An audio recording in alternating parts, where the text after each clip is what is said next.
Facebook story music not available or not showing up? Well, let me help you. Hello everybody, welcome back to the channel. Today I'll guide you on how you can fix if the Facebook story music option is not available or not showing up on your Facebook app.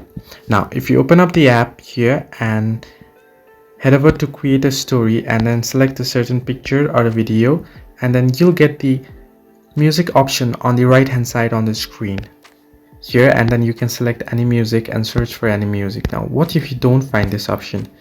Now, the most probable reason that the music option is not showing up on your story is because you haven't updated the app. Now, it's the most latest feature Facebook has given, so what you want to do is head over to your app store or play store or any store that you use and then search for Facebook. However, if you are on Android and if you are on Google Play Store, then you'll find an interface like this, and if your app isn't updated, you'll get the update option instead of the open option.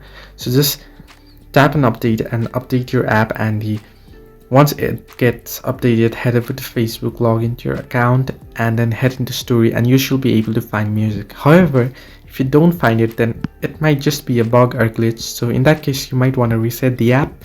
Now, to do so, scroll down your notification bar and head over to settings. You can find the settings icon on the top right corner of your screen, and scroll all the way down below and head into apps.